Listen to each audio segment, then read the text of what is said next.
NEET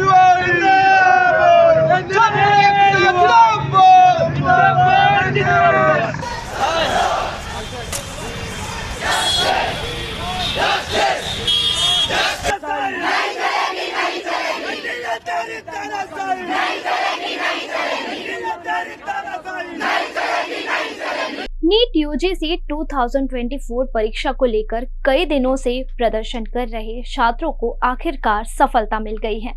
इस परीक्षा में ग्रेस मार्क्स पाने वाले छात्रों को बड़ा झटका लगा है। नीट नतीजे घोषित होने के बाद दायर याचिकाओं पर सुनवाई करते हुए सुप्रीम कोर्ट ने ग्रेस मार्क्स पाने वाले 1563 छात्रों को दोबारा परीक्षा देने का निर्देश दे दिया है। सुप्रीम कोर्ट की ओर से काउंसलिंग पर रोक लगाने से भी मना कर दिया है। जिन भी छात्रों को एनटीए की ओर से ग्रेस मार्क्स दिए गए हैं, उनको एनटीए ने 2 ऑप्शन दिए हैं। ये 2 ऑप्शन, पहला तो है ये छात्र री एग्जाम में बैठ सकते हैं या फिर अपने पुराने स्कोर के साथ ही काउंसलिंग की ओर आगे बढ़ सकते हैं, लेकिन उनके स्कोर कार्ड से ग्रेस मार्क्स हटा दिए जाएंगे। अब जिन भी छात्र को कॉन्फिडेंस है कि वे दोबारा परीक्षा में अच्छा प्रदर्शन कर सकते हैं, वो री एग्जाम में शामिल होने का फैसला ले सकते हैं। और जो भी दोबारा एग्जाम देने का सोच रहे हैं, उन्हें हम बता दें कि उनका री एग्जाम 23 जून को लिया जाएगा। नीट यूजी मामले की सुनवाई जस्टिस विक्रम नाथ और जस्टिस संदीप मेहता की पीठ कर रही है। एनटीए ने कहा है कि छात्रों का डर दूर करने के लिए यह फैसला लिया गया है। अब चलिए जानते हैं कि इस फैसले के पीछे आखिर वजह क्या है और इस मामले पर विवाद क्यों खड़ा हुआ था। दरअसल 5 मई को देश भर में हुई नीट परीक्षा कराने वाली एनटीए ने 4 जून को रिजल्ट जारी कर दिए थे। ये रिजल्ट 10 दिन के बाद आना था और उसी दिन लोकसभा चुनाव के नतीजे भी जारी किए गए थे, जिसके बाद देश भर में हंगामा खड़ा हो गया। जगह जगह पर नीट के छात्रों द्वारा विरोध प्रदर्शन शुरू हो गया था। इस बीच नीट यूजी परीक्षा से संबंधित एक याचिका फिजिक्स वाला के सीईओ अलख पांडे ने दायर की थी। दायर याचिका में दावा किया गया था कि ग्रेस मार्क्स देने का एनटीए का निर्णय मनमाना था। पांडे ने कथित तौर पर लगभग 20,000 छात्रों से रिप्रेजेंटेशन इकट्ठे किए, जिसे पता चला कि कम से कम 1500 छात्रों को ग्रेस मार्क्स के रूप में 70 से 80 अंक दिए गए थे। आज एनटीए ने खुद माननीय सुप्रीम कोर्ट के सामने माना कि जो उन्होंने ग्रेस नंबर दिए थे उससे बच्चों में डिससेटिस्फैक्शन हुआ, बच्चे प्रोटेस्ट पे आए।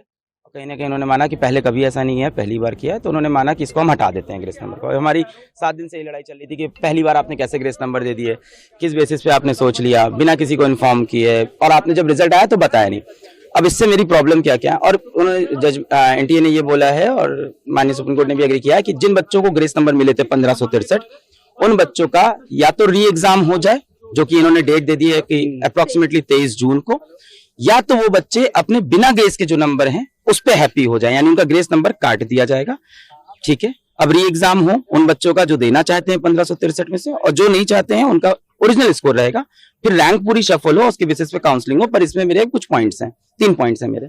सबसे पहला पॉइंट ये है कि आज एनटीए 7-8 दिन बाद आके माननीय सुप्रीम कोर्ट के सामने खुद एग्री करता है कि ये ग्रेस वाला जो पूरा हमने जो किया है ये गलत है, इसको हटा देते हैं। कहीं ना कहीं एग्री किया। सवाल ये उठता है, ग्रेस देके क्या उन्होंने खुद बताया था? नहीं बताया था। जब हमने 719 स्कोर पकड़ा, 720 तब बताना। तो क्या एनटीए और भी ऐसे बहुत चीजें करता है जो हमें पता नहीं चलती? क्या और डिस्पेरेंसीज है जो एक बार हमें अंदर घुस के देखनी चाहिए? ये तो पकड़ा गया 719 720 से, क्या ऐसे और भी मामले हो सकते हैं? तो कहीं ना कहीं ट्रस्ट का इश्यू है। दूसरा बात, उन्हीं बच्चों को ग्रेस मिला था और उन्हीं को री एग्जाम की अपॉर्चुनिटी मिल रही है जो माननीय हाईकोर्ट पहुंचे थे एग्जाम के बाद कि उनका समय का नुकसान हुआ है। बहुत सारा बच्चा माननीय हाईकोर्ट नहीं गया क्योंकि किसी को नहीं पता कि बाद में ग्रेस नंबर मिलते हैं, पहले कभी नहीं हुआ। और 18 साल के बच्चे को नहीं पता है कि मुझे पेपर लिखने के बाद अब हाईकोर्ट जाना होता है। तो मुझे लगता है यहाँ पे राइट टू इक्वालिटी का वायलेशन है। तीसरी बात, पेपर लीक का जो मुद्दा है वो ओपन है, उस पर सुनवाई होती रहेगी।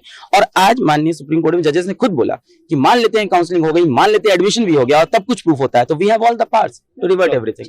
इस संबंध में एक और याचिका दायर एसआईओ सदस्य अब्दुल्ला मोहम्मद फैज और डॉक्टर शेख रोशन द्वारा सुप्रीम कोर्ट में दायर किया गया था।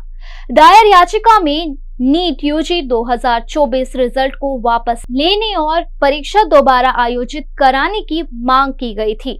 याचिकाकर्ताओं ने ग्रेस मार्क्स देने में मनमानी का आरोप लगाया था। नीट परीक्षा के नतीजे आने के बाद से ही बड़ा विवाद खड़ा हो गया था। अब इस फैसले पर सुप्रीम कोर्ट ने नोटिस जारी कर 2 हफ्ते का जवाब मांगा है। इस पर अब अगली सुनवाई 8 जुलाई को की जाएगी। सुप्रीम कोर्ट के इस फैसले पर आपकी क्या राय है, हमें कमेंट करके जरूर बताएं।